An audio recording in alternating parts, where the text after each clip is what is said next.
creo que ahí ya no me escuchan. A ver, hola, hola. Bueno, ya por el, van a disculpar, ya por el tiempo, voy a tener que, bueno, a ver, vean, un minutito, un minutito. Terminando el tema número 4, por lo que tengo anotado. Solamente nos faltaba hablar un poquito acerca de solamente los signos vitales. Y ahí entraríamos ya a lo que es el tema número 5, que es el análisis clínico regional. Entonces, hacemos un breve repasito del tema número 4 para terminarlo y continuaríamos con el tema número 5, ¿ya? Muy bien, entonces voy a compartir pantalla con ustedes en un minutito, por favor. Disculpen, ya a veces sucede estas situaciones de no tener, siempre hay problemas con el internet también. Ya.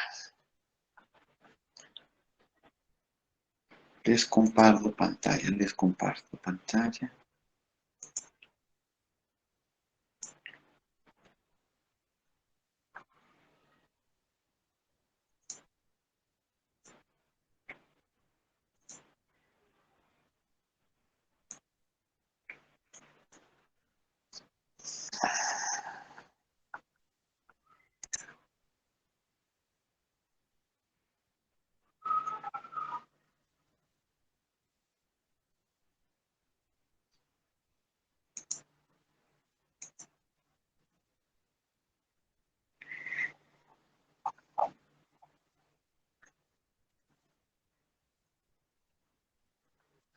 Muy bien, realizando un breve repaso de lo que es el examen clínico general, dijimos que vamos a considerar todos estos elementos que no tienen que olvidarse, por favor. Estos son los elementos que se va a hacer en el examen clínico general. Entonces, yo voy a hacer todo. Aunque no hemos hablado mucho de piel y faneras, que los vamos a hablar en el siguiente tema, en algunas historias clínicas está ubicado aquí, ¿no? Piel y faneras, ¿no? Que debe estar colocado aquí. Y que dijimos que piel representa todo lo que podemos ver, más que todo textura, turgor, lasitud, grasosa, no grasosa de la piel. Y vemos si hay alguna alteración general a nivel de glándulas sudoríparas, sebáceas. También puede ser algunas lesiones primarias, secundarias, elementales de la piel. No lo considero mucho aquí porque tenemos un tema de lesiones elementales también, que lo vamos a considerar en el tema número 6. Entonces ahí vamos a hablar de todas las lesiones de la piel y que son muy parecidas a las lesiones de la mucosa. Eso tienen que tomar en cuenta ustedes. Entonces es muy parecida a las lesiones elementales. Si hablamos un poquito de lesiones elementales, por ejemplo, serían todo lo que tiene que ver con escoriaciones, laceraciones, ampollas, fístula, tubérculo, todos esos elementos que ya ustedes lo conocen, yo desde semiología, porque en semiología general es parte de la temática aquello, ¿no ven? Han hecho ustedes. Pero de todos modos, en esta materia les volvemos a hacer recuerdo de estos elementos y más que todo enfocándolo a la parte de lo que es la mucosa de la cavidad bucal. Entonces, esa es la parte que vamos a invertir un tiempo también en analizar las lesiones de la mucosa, ¿ya? Entonces ya hemos hablado de todos estos elementos. Entonces espero que no haya ninguna duda, sino ustedes, como les he dicho, tienen todo el derecho de poder pedir la repetición de algunas partes que no hayan entendido, ¿ya? Muy bien. Entonces hemos hablado de posturas, posiciones, actitud del paciente. Hemos hablado de Fowler, hemos hablado de las posiciones de cúbito, y hemos dicho que esas posiciones rara vez atiende el paciente, el médico, el odontólogo, ¿no? Pero ahora, por nuestros sillones que son bastante inclinados, se lo puede colocar en una posición de cúbito, o también llamada posición supina. Muy bien, también hemos hablado de las posiciones de Fowler, las áreas de trabajo, las áreas del operador, área de transferencia, asistente y estática, y hemos hablado de las distancias de trabajo, distancia de la luz, distancia de la boca del paciente a la cara del operador, distancia de la boca del paciente al cuerpo del operador, que dijimos que es generalmente hombro, medio brazo, o puede ser también a nivel del codo, depende de la zona de trabajo, ¿no ve? Y nosotros nos pasamos en las posiciones de las agujas del reloj.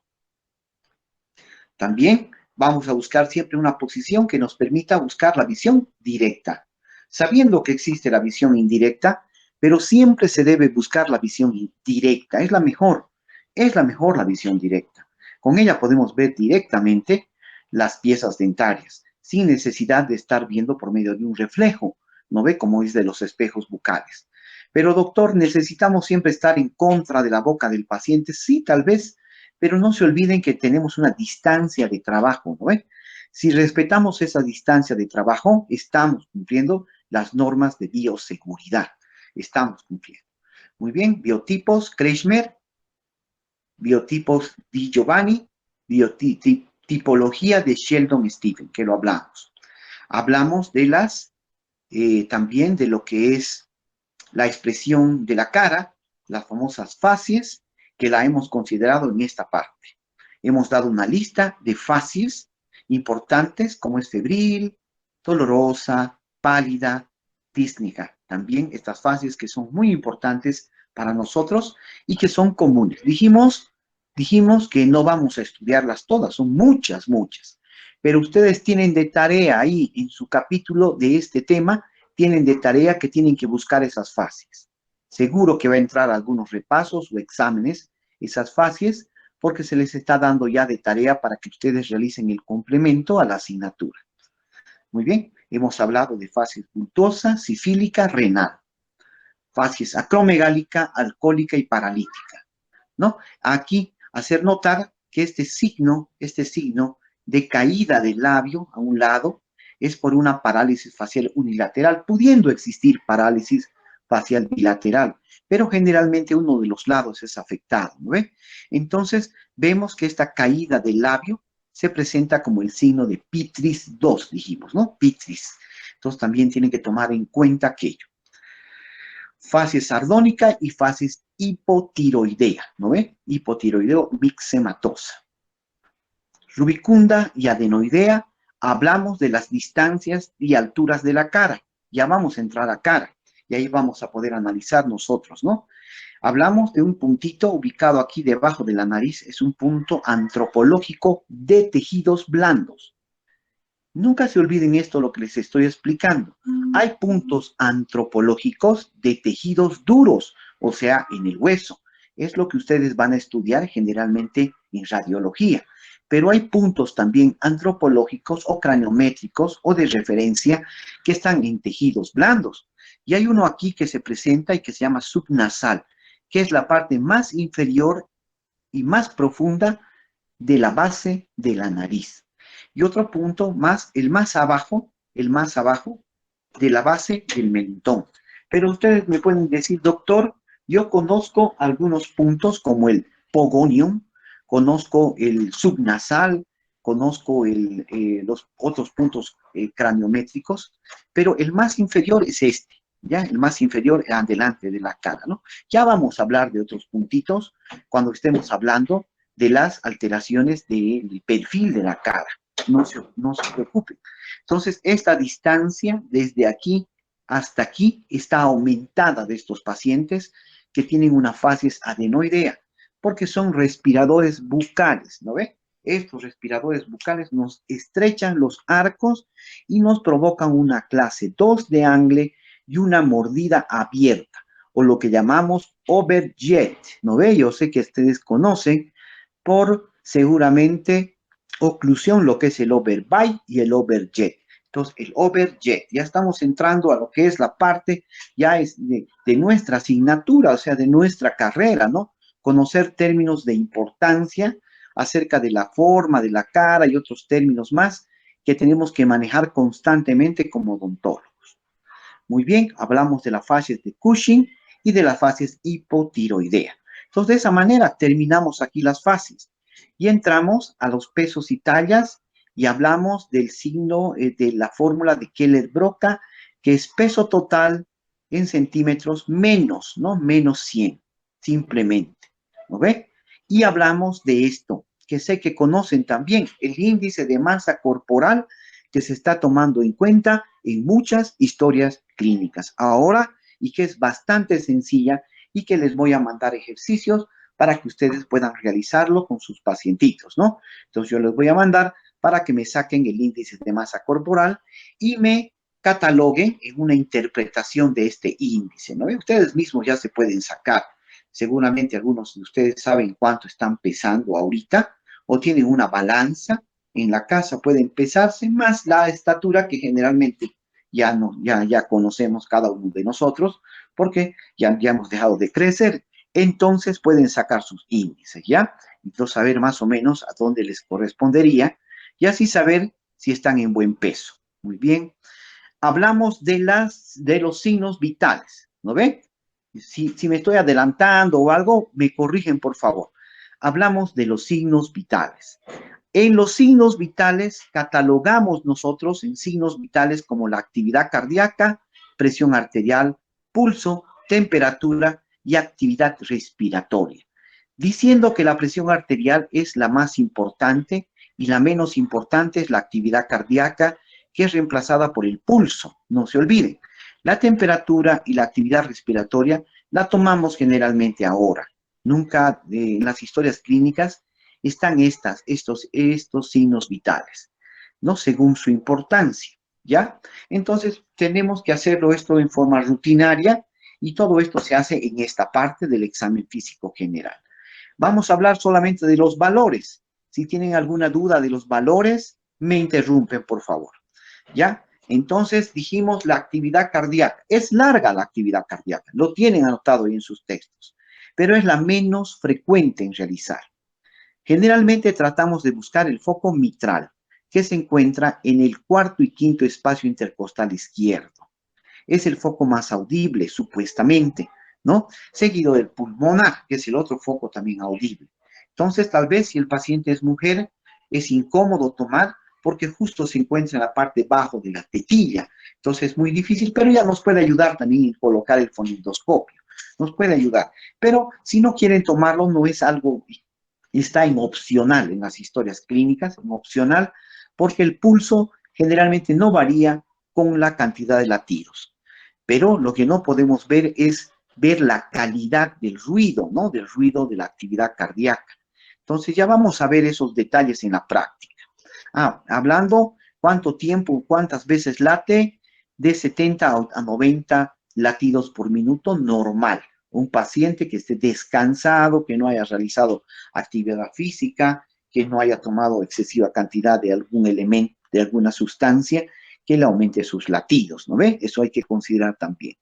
La presión arterial o tensión arterial, 10 a 140 milímetros de mercurio, presión sistólica máxima, que es el primer ruido que escuchamos cuando estamos desinflando nuestro esfigmomanómetro, o lo que llamamos el manguito o el tensiómetro. Conocen ustedes. El primero que escuchamos y el último que escuchamos sería el diastólico, el último y el menos audible. Máxima y mínima. El método más utilizado, método de Korotov, ¿no? Pero existen también estos aparatos que son digitales que hasta te hablan, ¿no? O sea, no te hablan, ¿no? Pero hay una grabación y te dice cuánto tienes. Pulso, varios lugares para tomar el pulso, tienen ahí anotado ahí ustedes. Entonces pueden tomarlos en la zona más común que es en el canal del pulso, en la arteria radial, ¿ya? Caso contrario, hay varios otros lugares que podemos tomar. Tenemos temperatura corporal, axilar y bucal, son las que tomamos. El odontólogo nada más. El odontopediatra puede tomar tal vez anal, ¿no? A los niñitos que no se dejan porque no van a poder tenerlo en su boquita, les puede tomar. Entonces, lo que varía en esos termómetros es el bulbo. Ahí en mi texto que les he proporcionado, hablo de otros tipos de termómetros, como son los digitales también, que son buenos. Vamos a hablar en la práctica, pero me van a explicar a ustedes hasta los termómetros superficiales, los termómetros infrarrojos, los auditivos, los de cinta, varios que tenemos. Y la frecuencia respiratoria, actividad respiratoria de 15 a 20 inspiraciones o de 18 a 20 inspiraciones por minuto. Eso es lo que determinamos, ¿no? Hasta aquí ya habíamos quedado. No sé si hay alguna pregunta y duda hasta aquí. ¿Tienen consultas? ¿Tienen dudas? Bueno, voy a volver a compartir pantalla. Ya el tema siguiente, y ustedes me tienen que realizar preguntas. No me dicen nada y entonces a mí ya me preocupa, porque no sé si me entienden en realidad. Un minutito, vamos a tener el tema número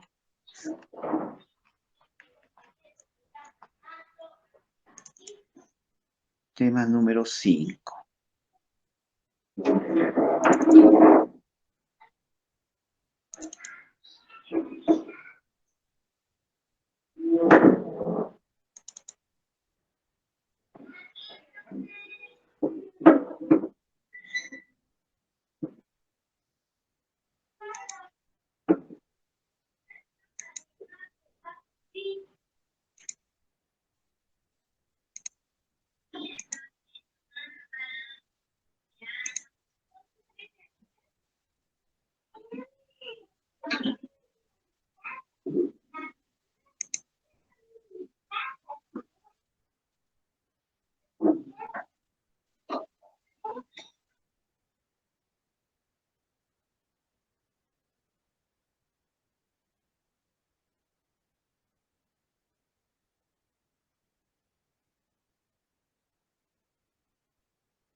Muy bien. Chicos, no tienen ninguna pregunta del tema número 4, todo está claro, no hay consultas, no hay dudas. Bueno, en vista de aquello, comienzo a lo que es el examen físico regional. Entonces, sigue siendo un examen físico, clínico, un examen somático, pero en este caso regional lo llamamos la parte de los odontólogos o los estomatólogos, donde nosotros analizamos la cabeza y el cuello del paciente. Entonces vamos a comenzar a analizar esa parte ya de nuestros pacientes. Entonces sabemos que la cabeza y el cuello es una parte bastante amplia, ¿no? Y sumamente importante.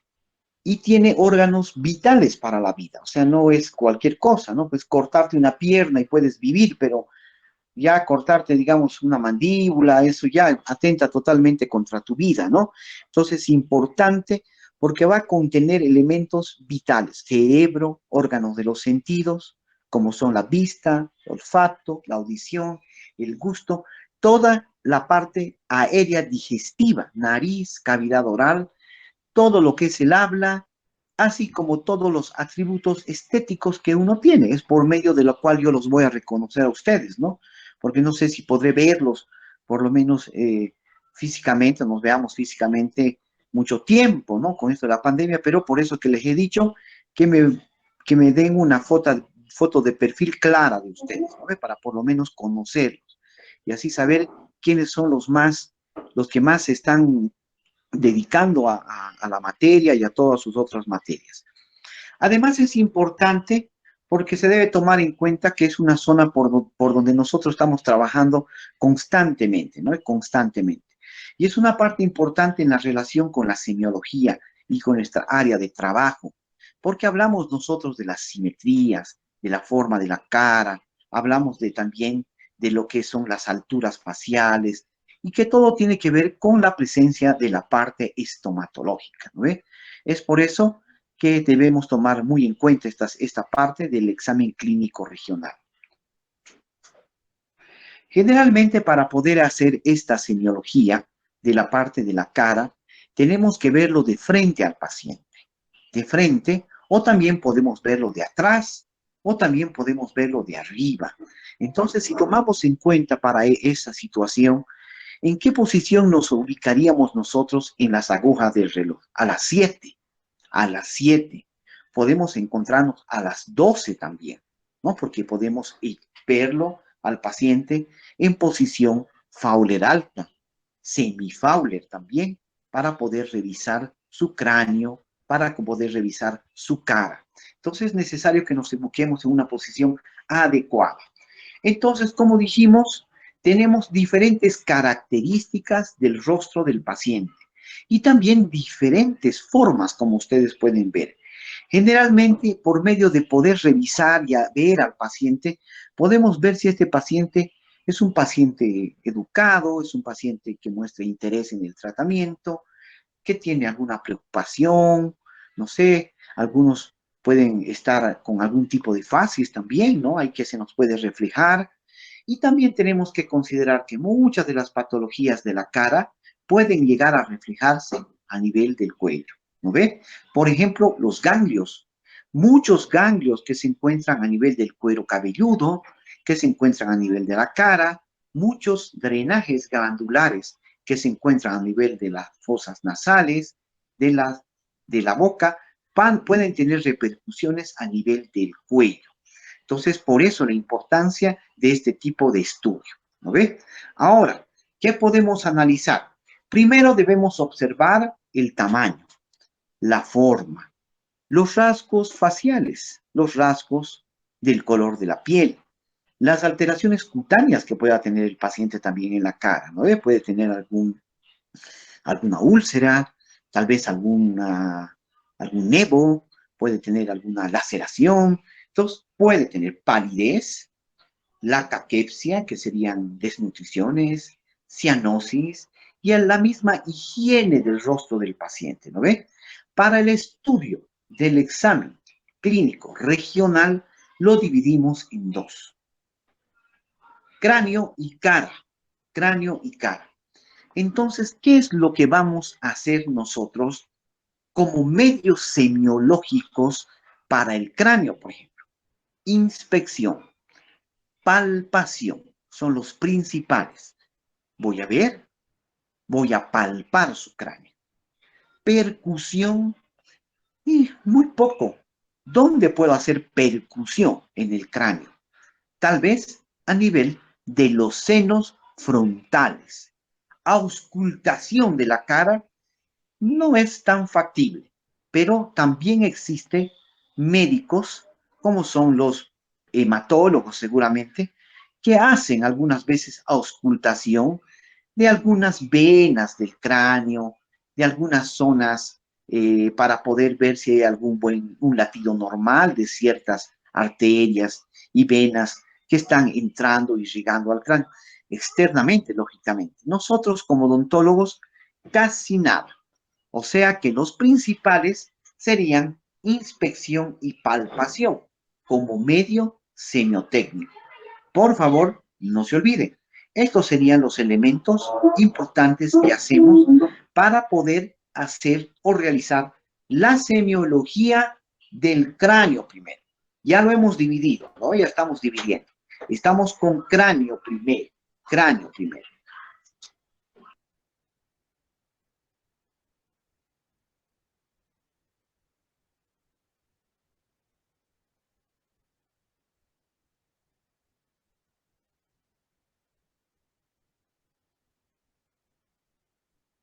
Muy bien. Entonces, vamos a seguir dividiendo lo que es el cráneo. En la inspección del cráneo, lo que nosotros realizamos es poder verlo en sentido de delante hacia atrás. Siempre las inspecciones van a ser de delante hacia atrás, dividiendo primeramente, revisando lo que son los tegumentos, el cuero cabelludo, el pelo, las glándulas sudoríparas, los anexos que tiene la piel. Después vamos a ver la configuración externa del cráneo, la configuración externa del cráneo, en la cual vamos a divisar o a ver lo que es el tamaño y la forma, o la forma y el tamaño primeramente del cráneo. Nosotros realizamos una medida. Esta medida la realizamos con una cinta métrica. Y lo que hacemos es rodear el cráneo del paciente, desde las zonas más prominentes, tanto adelante como atrás. Adelante tenemos que hablar de lo que es la glabela. La glabela, desde ahí va a ir la cinta métrica, va a rodear el cráneo y va a pasar por la parte más prominente asterior, que es la parte más prominente a nivel posterior. Y generalmente, no le digo que sea exacto, generalmente debe oscilar entre 56 a 58 centímetros para que el paciente tenga un cráneo normal y lo llamamos normocéfalo. Pero sí puede haber pacientes que tengan un tamaño de cráneo pequeño, pero tenemos que ver la contextura del paciente. A veces me traen pacientes muy chiquititos, ¿no? Señoras, señores, muy pequeñitos, y miden 55, 54. Ah, él debe tener un microcéfalo, pero si lo vemos, él es pequeño. Esa persona es pequeña, entonces no puede ser. Entonces tenemos que basarnos también en la contextura, en la forma corporal del paciente. De todos modos, hay muchas enfermedades que pueden alterar el tamaño y la forma del cráneo, como la cranioestenosis o la craneoosteosis, que son enfermedades que provocan el cierre prematuro de las cisuras de los huesos planos de la bóveda craneana. Ella puede llegar a alterar el tamaño del cráneo. Entonces, en tamaño los catalogamos en micro, en macro y en normocéfalo. Algunas veces en algunos libros viene otros términos, ¿no? Microcráneo también viene, macrocráneo o normocráneo, lo que llegaría a ser normal, normal. De todos modos, en la práctica también hacemos a nuestros pacientes esta técnica. Bueno, vamos hablando un poquito de los índices cefálicos. Los índices cefálicos son los que han sido propuestas por Andrés Recchio.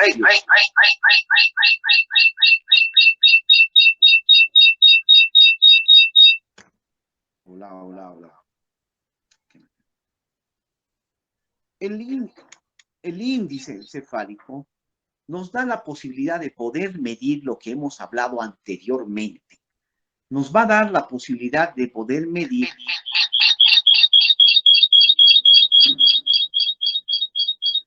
hola, hola.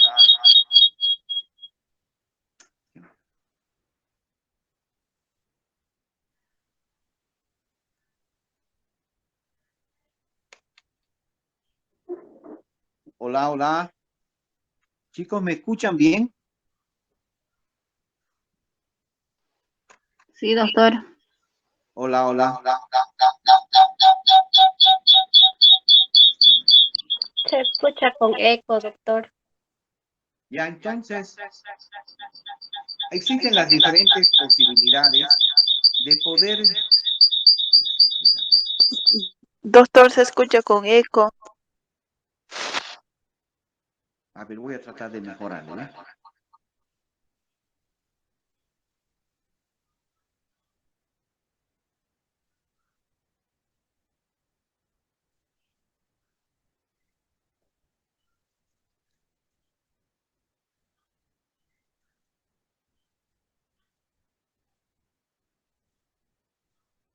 De lo que es...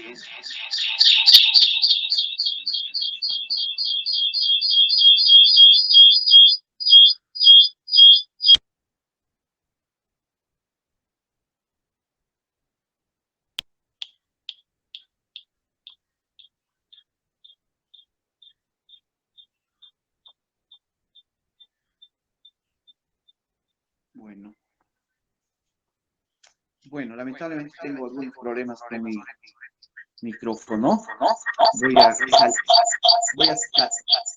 Voy a salirme de mi celular y voy a entrar por la computadora.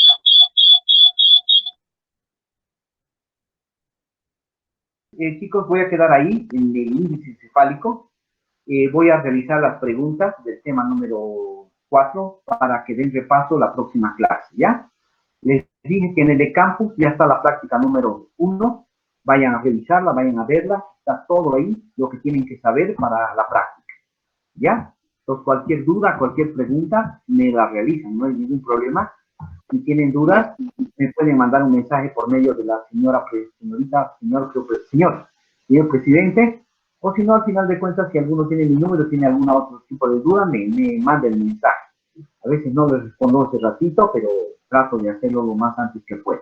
Estoy habilitando las respuestas de los exámenes para que ustedes puedan saber cómo han dado del segundo y del tercero, porque del primero ya saben sus notas, ¿no ves? Entonces simplemente las voy a visualizar para que ustedes puedan revisarlo, y si tienen alguna duda me realizan también, no hay ningún problema, ustedes saben. Ahora, ¿qué más? Os voy a revisar tres preguntas que se tienen que resolver la próxima clase en el examen clínico regional. Diré, el examen físico.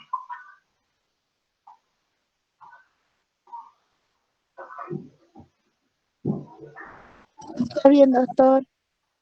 Listo, van a disculpar, malo mi micrófono.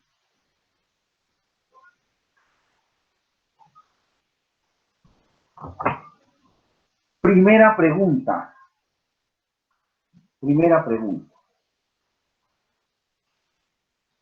¿Qué entendemos por el término ergonomía para la odontología?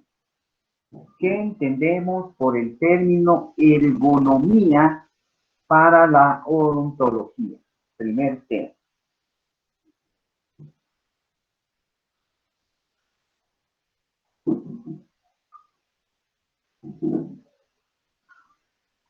¿Qué función cumple la posición de Fowler médica? ¿Qué función cumple la posición de Fowler médica?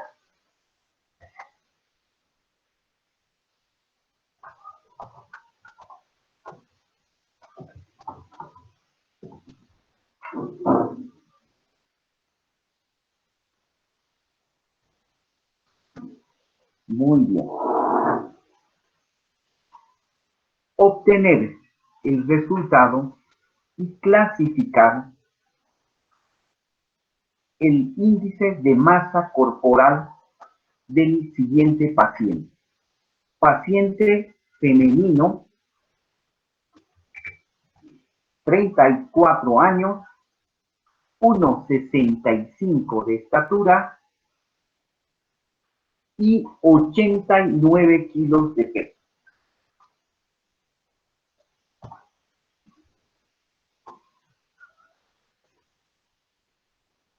¿Cuántos kilos dijo, doctor? 89 kilos, 1,65 de estatura. Mujer, 34 años. Me van a catalogar a qué pertenecería.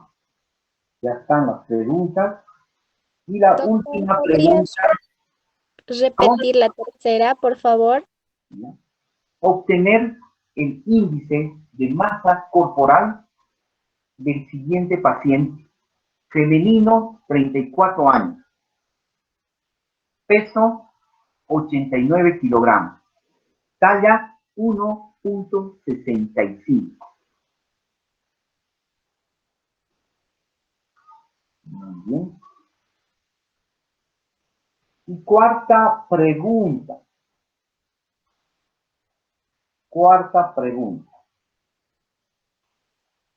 ¿En qué posición de las agujas del reloj se ubicaría el odontólogo para realizar la exodoncia de la pieza número 36? Listo, ya están las preguntas. ¿Está bien? ¿Podría repetir, doctor, por favor? ¿En qué posición se ubicaría en relación a las agujas del reloj el odontólogo para realizar la exodoncia de la pieza número 36?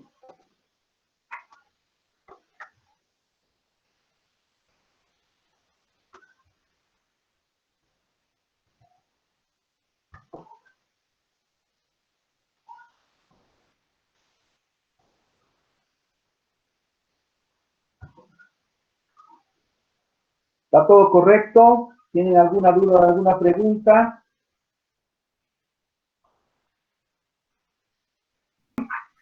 Hoy Hoy, también ¿a qué hora hay tiene, doctor? a las 3.